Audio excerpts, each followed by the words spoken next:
Hello everyone, in this video I'm going to talk about tips related to operating a car in the spring when everything is melting. Let's get started. So spring is not the easiest time for drivers to operate a car, especially for novice drivers. Everything is thawing, melting, there is a lot of water, the remaining snow becomes heavy and loose, which complicates driving in general. Outside the city, the road turns into a mess and you have to drive until everything melts and dries out. It's almost impossible, but nevertheless, we as drivers, especially novice drivers, need to do something about it, and today's tips will help. So, there are three main characteristics of spring: lots of water and loose snow, lots of mush under the wheels of a car and under our feet as pedestrians. Yes, this is a temperature drop, and these temperature drops are constant. When the spring sun is already warming during the day, everything melts. At night, temperatures drop to -2, -4, -6. Everything constantly freezes. Well, the roads are bad, as they say. Our asphalt melts along with the snow, flows in unexplainable directions. So all of today's advice will be based on these three features. So finally, spring, the sun is warming more. Because of this, the snow starts to melt, the ice starts to melt, a huge amount of moisture, water, loose snow is formed on the road. So firstly, you need to monitor the speed. Yes, this is the first.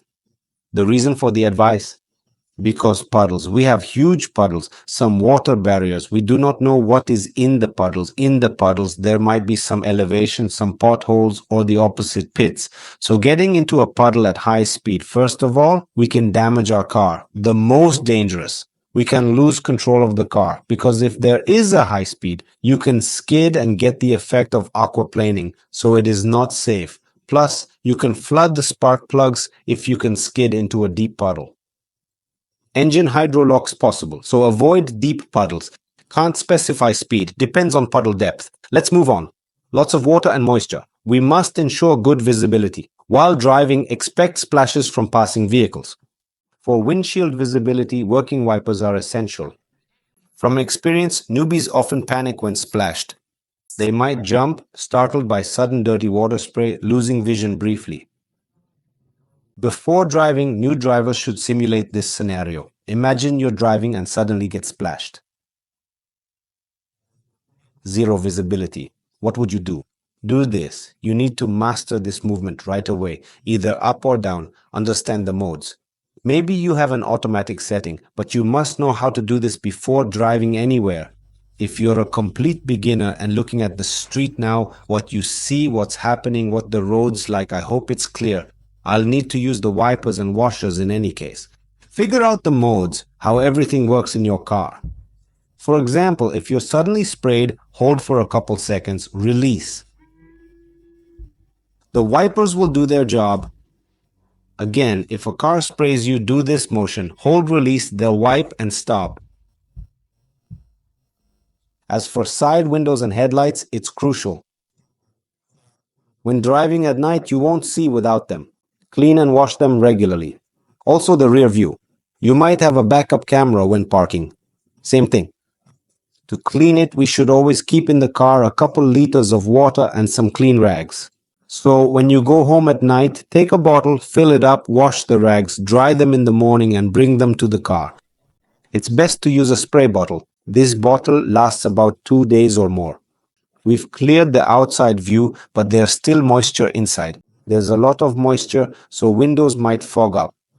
To keep a clear view from the inside and prevent fogging, you need a working ventilation system and know how to use it. It's similar when it's wet and damp outside. Before driving, turn on the windshield defroster. Adjust the temperature based on your comfort. Turn on the rear window defroster if needed. Practice these steps while parked. This helps you prepare for sudden fogging while driving. It's crucial for new drivers to learn this, as it's very distracting to manage while moving. An experienced driver's movements are automatic. They can operate controls without looking. Newbies need to search for switches, risking distraction and accidents. To be safe, keep a microfiber cloth nearby for quick windshield cleaning if you sweat or visibility drops.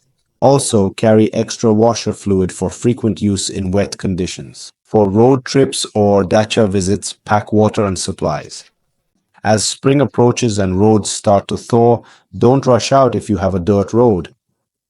If your car isn't meant for wet, muddy roads, be cautious. Fields are often still frozen, making it nearly impossible to drive a regular car. So don't hurry to leave town. Moving on, the second key point is temperature fluctuations. The spring sun warms things up, melting snow and ice. It's still below freezing at night, so water melts by day and freezes at night.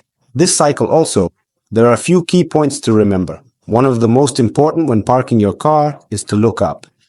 If you see sloped roofs above, be cautious. Large chunks of ice can fall. In our yard, thick icicles fall yearly, breaking wooden benches in half.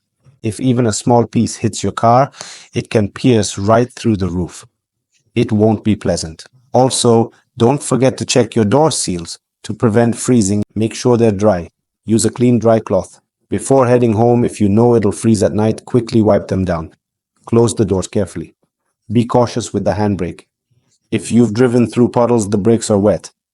You set the handbrake for the night. It's freezing -6, -7, -8. Come morning, you might not be able to move. The pads could stick to the disc. Either leave it in gear or dry the mechanism. When parking, watch your wheels. If you leave your car with wheels in water, it'll freeze overnight. With 10 to 15 centimeters of ice, you won't be able to move in the morning. Also, as I said before, don't rush to fill the washer fluid. It might freeze at night. The third spring issue is bad roads. In our city, almost every city I visit has this problem. Asphalt comes off with snow, disappearing who knows where. We won't discuss why, but focus on what drivers should do. Watch your speed. Hitting a pothole at high speed can cause a serious accident. You could lose part of your suspension, making steering impossible or even end up in a ditch. Losing control is crucial. It's the most dangerous aspect of driving. Take care of your car. Don't drive through potholes. You'll have to repair it with your own money. If you don't, it'll let you down. So, avoid large puddles. We can't see half the holes. In the city, if you spot water, slow down to 10 to 20 kilometers per h. Look ahead. If you see a pothole from afar, you'll have time to brake and decide if you can avoid it. To wrap up, a couple more tips. Prepare for summer early.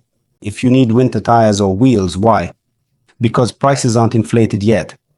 Auto shops are calm, tire shops empty. If you're getting summer tires on separate wheels, do it early. Don't rush to change tires. Remember, switch when the daily average temp is above +5 degrees C. What's daily average temperature? I think that's self-explanatory. Don't forget about car maintenance and care. Winter's tough on cars, especially if you use them often. Salt, chemicals, scratched bumpers, rust risk, lots to consider. That's all for today. Subscribe to catch future videos. Show your support. Like always, I wish you all safe travels. Bye for now.